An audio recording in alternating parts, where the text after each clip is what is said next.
AudioJungle.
हार्दिक अभिनंदन स्वागत करतो वाहतूक संघटना संयुक्त महासंघाने.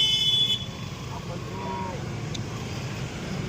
महासंघाला ताकद देण्याचा प्रयत्न करत आहात, पुन्हा एकदा तुमचं स्वागत करतो. या ठिकाणी आज सोलापूर शहरामध्ये नई जिंदगी परिसरातून सिद्धेश्वरनगर भागातून मदिनाचं रिक्षा स्टॉप 103व्या शाखेचं उद्घाटन करीत आहोत. आम्ही या उद्घाटनाप्रसंगी आमच्या वाहतूक संघटना संयुक्त महासंघाचे प्रदेशाध्यक्ष रियाजभाई सय्यद तसेच संयुक्त महासंघाचे पदाधिकारी उपस्थित आहेत. त्यानंतर मदिना चौक रिक्षा स्टॉपवरील माझे रिक्षाचालक बांधवसुद्धा उपस्थित आहेत. त्यामुळे पुन्हा एकदा मी तुमच्या सर्व रिक्षाचालक बांधवांची वाहतूक संघटना संयुक्त महासंघामध्ये स्वागत करतो, अभिनंदन करतो. यानंतर वाहतूक संघटना संयुक्त महासंघाचे प्रदेश अध्यक्ष यांनी आपण 2 शब्द बोलावा असं मी आपल्याला विनंती करतो.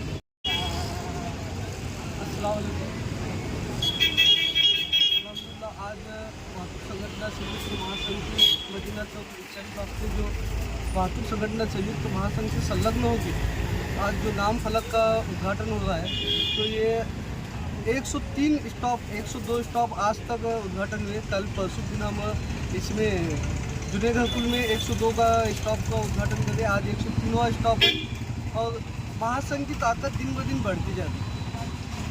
ऐसी जगह पे भी महासंघ के स्टॉप बने जहाँ पे उम्मीद नहीं थी. तो अल्हम्दुलिल्लाह ये आप लोगों का प्यार है, महासंघ के ऊपर विश्वास है, जिसकी वजह से महासंघ को बढ़ाते जा रहे हैं. लेकिन महासंघ का मकसद सिर्फ रिक्शा स्टॉपों की स्थापना करना और फिर ख़त्म, उसके बाद नाम लगा, उसके बाद पूछना नहीं, ऐसा नहीं है.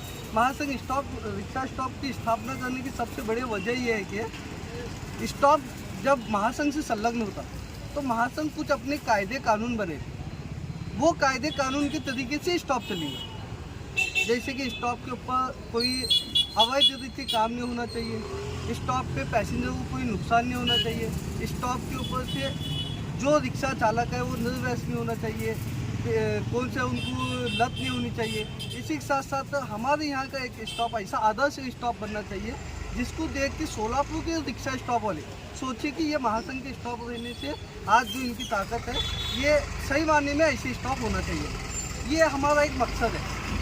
दूसरी बात जो है, आजकल रिक्शा स्टॉप का मामला ऐसा हुआ है, सिटी बढ़ रही है और रास्ते तंग होने लगे, जिसकी वजह से हर कोई आ रहा है रास्ते पे अतिक्रमण करके. उन्होंने पहला टारगेट बनाया था रिक्शा चालकों को. तो महासंघ चाहता है कि रिक्शा चालक जो है वो महासंघ से जुड़ के रहे, उनके रिक्शा स्टॉप का रजिस्ट्रेशन का काम मुकम्मल करे. रजिस्ट्रेशन का कंप्लीट होने के बाद कौन माल लाल अपने स्टॉप पे आके अतिक्रमण करता रहेगा, तो महासंघ बहुत घट है. आदिप मामू को मालूम है बेगमपेट में जो मसला हुआ था, अच्छे लोग थे वहाँ पे, लेकिन महासंघ की सिर्फ एक पहल की वजह से आज तक बेगमपेट के ऊपर आप नज़र डालने की किसकी भी हिम्मत नहीं हुई. तो हमारा काम जो है लीगली तरीके से हम खुद लीगल रहना चाहिए और हमें किसकी भी तकलीफ देंगे तो उसका मुंह तोड़ जवाब देना चाहिए. तो ये वजह है महासंघ के जो आज लोग महासंघ से जुड़ रहे हैं. दूसरी बात जो है, वाहतूक संगठन संयुक्त महासंघ हर जगह स्टॉप रजिस्ट्रेशन रहेंगे या कौन सा भी इवेंट रहेंगे, वहाँ पे एक जागरूकता लाने के लिए, रिक्शा चालकों में अवेयरनेस लाने के लिए एक बात हमेशा बोलती है कि आज जो महायुति सरकार आइन इसके टाइम पे लोकसभा के आचार संहिता के एक दिन पहले हमें खुशखबरी दी है कि कल्याणकारी मंडल तुमको दिया जाएगा। सब जने हम भी सब महासंघ के पदाधिकारी बोलो, बाकी की संगठना बोलो, सब ने खुशी मनाई। लेकिन जैसा जैसा महामंडल की बातें सामने आती गई और महामंडल किस तरह से बनने लगे, तो इसके बाद महासंघ को ऐसा लगा कि कहीं ना कहीं ये हमें गाजर देने का काम कर रही है, हमें धोखा देने का काम कर रही है। तो इसको भी नज़रअंदाज नहीं किया जा सकता जब तक कि हम हमारी ताकत, हमारी शक्ति, हमारी एकता हम नहीं जानेंगे तो हम किसी को भी अपना हक मांगने के लायक नहीं रहेंगे। अब महामंडल का जो मैं गाजर बोला, जो धोखा बोला, वो इसलिए बोला कि महामंडल रिक्शा चालक कल्याणकारी महामंडल में एकनाथ शिंदे मुख्यमंत्री साहब 50 करोड़ रुपए देने की बात की। 50 करोड़ अगर डिवाइड करेंगे अपन तो एक रिक्शा चालक को सिर्फ 87 रुपये मिलने वाले। ये आप लोगों को बस होने वाले कल्याणकारी मंडल मांग रहे हैं, हमारा कुछ तो कल्याण होना बोलो, और क्या दे दे तुम 50 करोड़। अब ये 50 करोड़ को हम फिर भी खामोश थे, लेकिन जब दूसरी नोटिफिकेशन है महामंडल की तरफ से, तो उसमें बताया कि महामंडल का तुमको सभासद होने का देगा तो 500 रुपये दे के रजिस्ट्रेशन कराना, 300 रुपये सभासद के, मतलब 800 रुपये तुम देना। 800 गुनूले 25 लाख अपन है, 200 करोड़ अपने लेने वाले और दे रहे कितने 50 करोड़। तो ये जो धोखा दे रहे अपने को, और रिक्शा वाले अपन खुश हो के आते कल्याणकारी मंडल मिला, कल्याणकारी मंडल मिला। तो ये धोखे के खिलाफ आप लोगों को आवाज़ उठाना। आज इलेक्शन का माहौल है, मैं बिल्कुल नहीं बोलूँगा कि इलेक्शन में सक्रिय मत हो, अपन अलग आइए, अलग कुछ भी नहीं है। जब तक कि अपने हित के काम, अपने ऊपर जो होने वाले जुल्म को अपन रोकने के लिए ताकत से नहीं खड़ेंगे तो फिर अपना कुछ भी अस्तित्व नहीं रहेगा। आज अपने जो चालक की बात करेंगे वो अपना पक्ष है, जो चालक की बात करेगा वो उम्मीदवार अपना।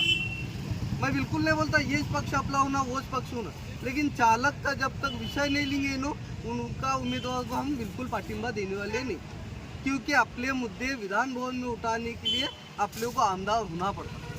और आमदार नहीं बनेंगे अपन या अपनी खुद की ताकत नहीं दिखेंगे तो कल तुम जाओ कुछ की नहीं देखने वाले उन्होंने, क्योंकि तुम खुद एक नहीं है। तो ये वजह से भी आज मौका है अपन संगठित रहना है, चालक बोल के प्रेजेंट होना है। मैं ऐसा नहीं बोलूँगा ये प्रदीप सिंह अलग है, आरिफ मनियार अलग है, इनो अलग है, उनो अलग है, मैं ये नहीं बोलने वाला हूँ।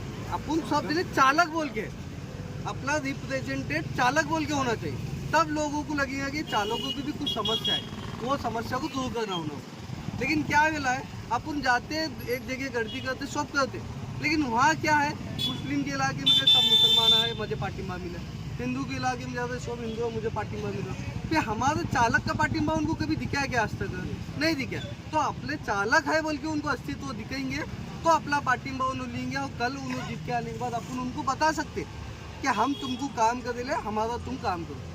अब लोकसभा के इलेक्शन को बोलता मैं, हम सब महासंघ के जुड़ के एक आवाज़ में एक मत से हम तय करें कि कांग्रेस पक्ष को जीते जैसी दिखने लगे तो वो जीतने वाले पक्ष को अपन पार्टिंबा देंगे, बिन शर्त पार्टिंबा दिए।